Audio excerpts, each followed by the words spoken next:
Everyone welcome back to new vlogs.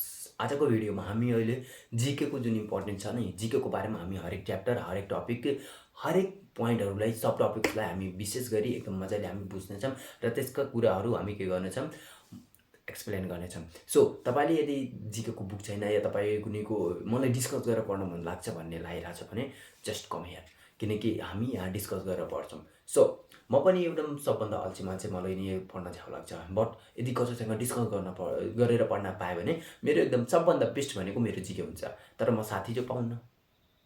So त्यसैको मैले solution निकालेँ आफै, कि म आफैले डिस्कस गर्छु र तपाईँ सामु राख्छु, किनकि म जस्तो प्रब्लम सबैले फेस गर्न सक्छन् होला, सकिरहेछन् होला, म जस्तै फेस गरिरहेछन् होला।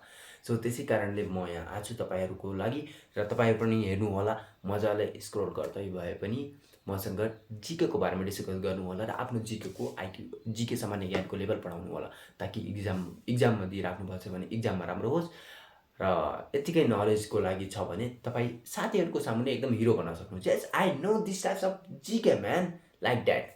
सो लेट्स डु स्टार्ट है त। सबभन्दा पहिला हाम्रो टपिक छ अहिले ब्रह्माण्डको।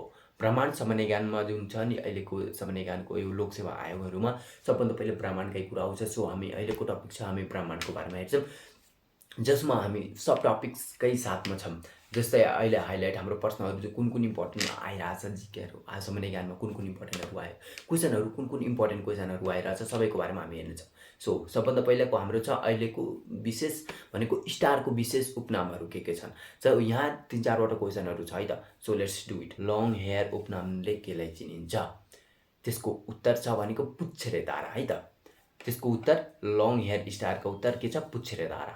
त्यसपछि हाम्रो सेकेन्ड क्वेसन यस्तो छ, डग स्टार उपनामले चिनिने तारा कुन हो भन्दाखेरि साइरस हो है त।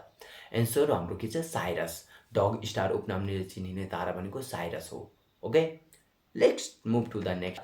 मर्निङ एन्ड इभिनिङ स्टार भनेर चिनिने ग्रह कुन हो? यो एकदम इजी छ भन्दाखेरि यसको एन्सर छ शुक्र ग्रह। शुक्र ग्रह मर्निङ एन्ड इभिनिङ स्टार भनिन्छ, किनकि त्यो शुक्र ग्रह सूर्य उग्नभन्दा पहिला चम्किन्छ र सूर्य अस्त आएपछि पनि सबभन्दा एकदम चम्किलो चम्किन्छ।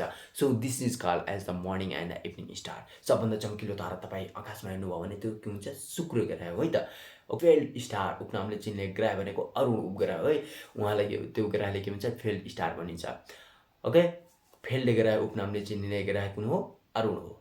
And then falling or the shooting जुन आइरहन्छ नि, तपाईँ हेरिराख्नुहुन्छ वाह के तारा खसिरहेछ भनेर, त्यसलाई हामी के भन्छौँ? उल्का भन्छन् है, त्यसलाई फलिङ अर सुटिङ स्टार भनिन्छ। सो आजको स्टारको बारेमा यति नै। अब नेक्स्ट भिडियोमा नेक्स्ट टपिक।